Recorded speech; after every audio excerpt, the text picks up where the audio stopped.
Hello friends, welcome to SSC coaching centre. दोस्तों, आज की वीडियो में बात करेंगे इंपॉर्टेंट प्रश्नों की। जो गणित के इंपॉर्टेंट प्रश्न हैं, परीक्षा में पूछे जाते हैं, वही प्रश्न लेकर के आया हूं। तो आप इस वीडियो को अंत तक देखते रहिए। तो चलिए स्टार्ट करते हैं। दोस्तों, पहला प्रश्न है आपका, ए, बी तथा सी में 1050 को इस प्रकार विभक्त किया गया है कि ए का भाग बी तथा सी के संयुक्त भाग का 2/5 हो, तब ए को जो मिलेगा वो कितना मिलेगा, ये पूछ रहा है। यहाँ पर जो ये बात कही है, ए का भाग बी तथा सी, इसको ध्यान रखिए। ए का जो भाग है वो बी तथा सी, मतलब बी प्लस सी। क्लियर है? बी प्लस सी के संयुक्त भाग का, तो इसे हम रेशियो दे देंगे। क्लियर है? संयुक्त भाग का 2/5 है। 2/5 का मतलब क्या है? 2:5। क्लियर हुई दोस्तों बात? 2/5 का मतलब क्या है? 2:5 हो गया। समझ में आ गई बात? अब देखिए, इन तीनों का आपको योग दे रखा है कितना? 1050।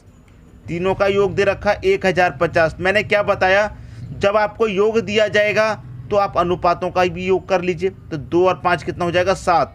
तो इस योग में इस योग से डिवाइड दे दीजिए, आंसर आ जाएगा। देखिए, 7 से काटेंगे, 7 एकम 7, 3 बचेगा 35, 7 पच्चे 35 और 1 ही 0 मतलब 150। क्या पूछ रहा है? ए को कितना मिलेगा? तो 150 का मल्टीप्लाई ए का जो रेशियो है उसमें कर दीजिए। ए 150 का मल्टीप्लाई 2 में करेंगे, कितना हो जाएगा? 300। तो ए को कितना मिलेगा दोस्तों? ए को मिलेगा 300। ये आपके प्रश्न का आंसर हो गया। ठीक है दोस्तों, अब देखिए, अगर आप 15 का मल्टीप्लाई इसमें कर दो, 15 5 कितना हो जाएगा? 75 हो जाएगा और 1 0 750। बी और सी दोनों को मिला करके कितना मिलेगा? 750 मिलेगा। और ए को अकेले को कितना मिलेगा? 300। अगर आप दोनों को जोड़ेंगे तो 1050 हो जाएगा। लेकिन आपसे सिर्फ और सिर्फ ए का मान पूछा है।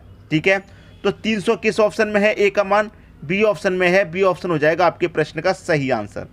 ठीक है दोस्तों, उम्मीद करता हूँ सभी की समझ में आ गया होगा। अब देखेंगे अगला क्वेश्चन। अगला प्रश्न है आपका, 750 रुपये को ए, बी तथा सी में इस प्रकार बांटा गया है कि ए अनुपात बी बराबर 5:2 तथा बी अनुपात सी बराबर 7:13। इनमें से ए का भाग कितना है? ए का भाग पूछ रहा है। कितने व्यक्ति हैं? ए, बी, सी, 3 व्यक्ति हैं आपके पास। तो लिख लीजिए, ए, बी और सी 3 व्यक्ति हैं।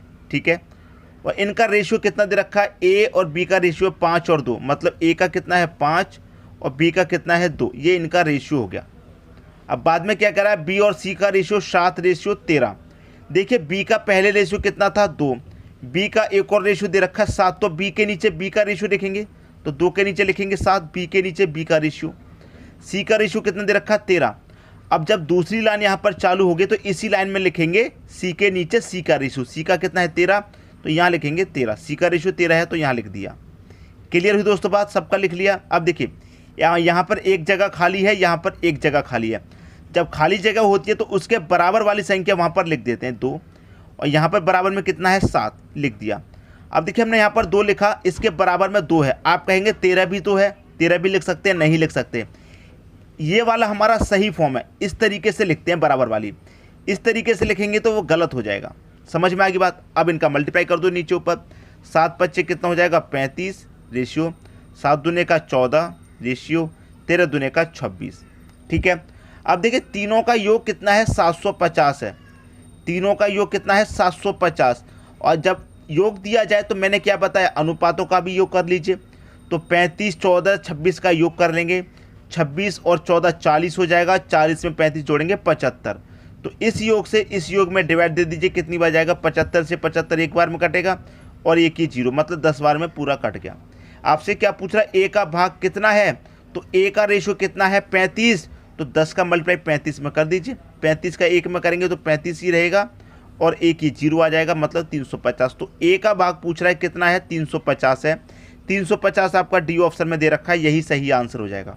अगर आपसे पूछ ले बी का मान, बी का कितना हिस्सा है, तो बी का रेशियो 14 है।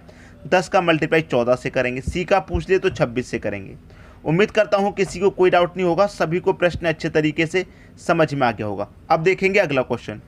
अगला प्रश्न है आपका, किसी धन को ए, बी तथा सी में 3, 5, 7 के अनुपात में बांटा गया है। यदि सी का भाग ए के भाग से 1600 रुपये अधिक हो तो बी का भाग कितना है।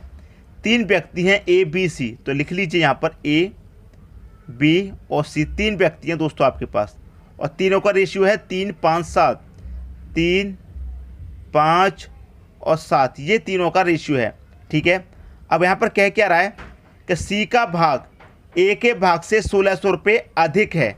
आप यहाँ पर देखेंगे कि बी का भाग कितना है ये पूछ रहा है प्रश्न में, लेकिन सबसे ज़रूरी बात क्या कह रहा है कि जो सी का भाग है वो ए के भाग से 1600 रुपये अधिक है। जो सी का भाग है ए से कितना अधिक है, 1600। कितना अधिक है दोस्तों, 1600 अधिक है। क्लियर, क्या सी का भाग ए से।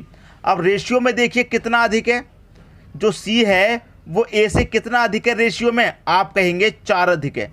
ठीक है, और यहाँ पर रुपए में कितना है, 1600 अधिक है। तो इस अधिक में इस अधिक से आप डिवाइड दे दीजिए। क्लियर हुई दोस्तों बात। तो 4 से कटाएंगे, कितनी बार में कटेगा, 4 चौके 16 और 2 जीरो 400 बार में कट गया। पूछ रहा है बी का भाग कितना है, तो बी का रेशियो कितना है, 3। तो आप देखिए यहाँ पर 400 का मल्टीप्लाई 3 में करेंगे कितना हो जाएगा, 1200 हो जाएगा। बी का रेशियो 5 है, 4 5 20 हो जाएगा। ठीक है, और 2 जीरो ये वाले तो 2000। सी का रेशियो पूछा जाए, 4 7 28 हो जाएगा, और 2 जीरो मतलब 2800। बात आगे समझ में। आपसे क्या कह रहा था, जो सी का भाग है वो ए से 1600 अधिक है, तो ए से 1600 अधिक है या नहीं आप ये चेक कर सकती हैं। ए का 1200 है, सी का 2800 है, 1600 अधिक है। क्लियर बात है, सीधा सीधा दिखाई दे रहा है कि 1600 अधिक है। तो उम्मीद करता हूँ सभी को प्रश्न बहुत अच्छे तरीके से समझ में आ गया होगा। जब आपको अधिक दिया गया है तो आप रेशियो में देख लीजिए कितना अधिक है, 4 अधिक है, तो इस अधिक में इस अधिक से डिवाइड दे दो, कितना आ गया, 400। अब इससे मल्टीप्लाई कर लीजिए अनुपात में, किसी का पूछा जाए उसी का आप बता देंगे। ठीक है दोस्तों, उम्मीद करता हूँ सभी की समझ में प्रश्न आ गया होगा। अब देखेंगे दोस्तों अगला क्वेश्चन। अगला क्वेश्चन है आपका, एक व्यक्ति के खर्च और बचत का अनुपात 26:3 है। यदि उसकी मासिक आय 14,500 रुपये हो तो उसकी मासिक बचत कितनी है। देखिए दोस्तों, एक व्यक्ति की आय, ठीक है, एक व्यक्ति की आय, उसी में उससे क्या होता है खर्च, उसी में से होती है बचत। ठीक है, बात समझ में आ गई। तो मान लीजिए कोई व्यक्ति कितने भी रुपए कमाता है, मैंने लिख दिया उसकी आय। ठीक है, और खर्च और बचत का अनुपात दे रखा है 26 और 3। किस किस का अनुपात, खर्च और ये खर्च हो गया और ये बचत का अनुपात। ठीक है, कितना दे रखा है, 26:3।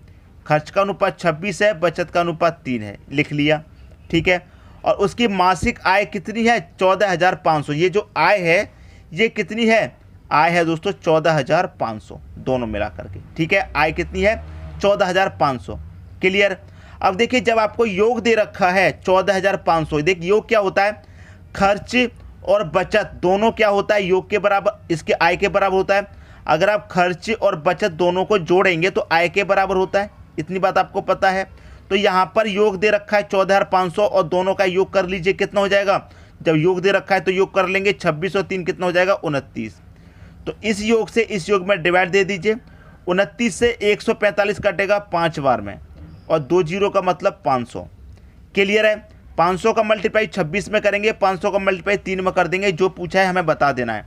मासिक बचत कितनी है, बचत पूछ रहा है, तो बचत का रेशियो 3 है, तो 500 का मल्टीप्लाई 3 में कर देंगे, 5 त्रिक का 15 और 2 जीरो का मतलब 1500। तो उसकी मासिक बचत कितनी है दोस्तों, 1500 है। सी ऑप्शन हो जाएगा आपके प्रश्न का सही आंसर। क्लियर है।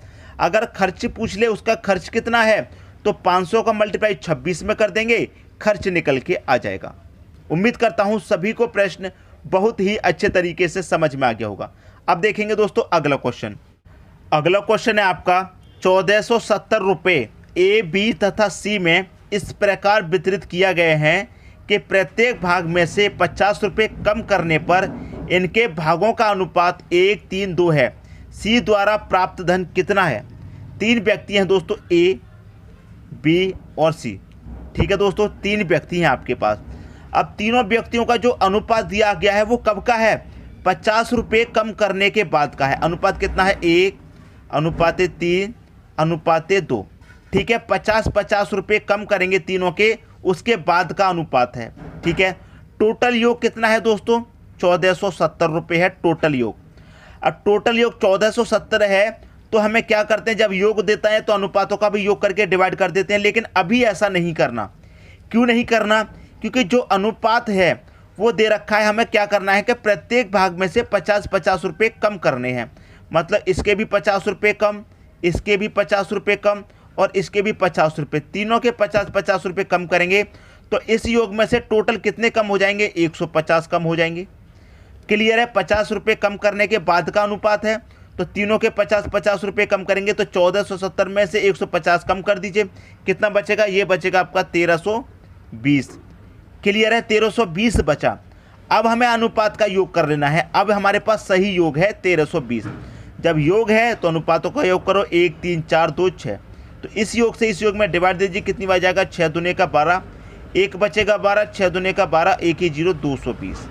क्या पूछ रहा है? सी द्वारा प्राप्त धन कितना है? तो सी का रेशो कितना है? 2, तो 22 दूनी कितना हो जाएगा? 44 और 1 ये 0 मतलब 440।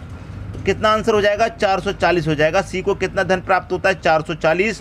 डी ऑप्शन आपके प्रश्न का दोस्तों सही आंसर हो जाएगा। मैं उम्मीद करता हूं सभी को क्वेश्चन अच्छे तरीके से समझ में आ गया होगा। अब देखेंगे अगला क्वेश्चन। अगला क्वेश्चन है, दो संख्याओं का अनुपात 3:4 है तथा इनका लघुत्तम समापवर्तक 84 है, तो इनमें सबसे बड़ी संख्या है। दो संख्याओं की बात कर रहा है तो हम दो संख्या ले लेते हैं। ये पहली संख्या हो गई और ये हो गई दूसरी संख्या। दोनों संख्याओं का अनुपात कितना है दोस्तों? 3:4 और इनका एलसीएम आपको कितना दे रखा है? लघुत्तम समापवर्तक आपको दे रखा है कितना? 84। मैंने आपको क्या सिखाया है? अगर योग दिया जाए तो अनुपातों का योग करते हैं, अंतर दिया जाए तो अनुपातों का अंतर, एलसीएम दिया जाए तो अनुपातों का एलसीएम करेंगे। तो 3 और 4 का एलसीएम दोस्तों कितना आ जाएगा? 12। तो इस एलसीएम में इस एलसीएम से डिवाइड दे दीजिए। 12 से कटेंगे, कितनी बार में कटेगा? 7 बार में। ठीक है, 12 7 84, 7 बार में कट गया। अब 7 का मल्टीप्लाई इसमें कर दो, 7 तरीका कितना हो जाएगा? 7 तरीका 21। 7 का मल्टीप्लाई 4 में कर दो, 7 चौके कितना हो जाएगा? 28। आपसे जो पूछ रहा आंसर बता दीजिए।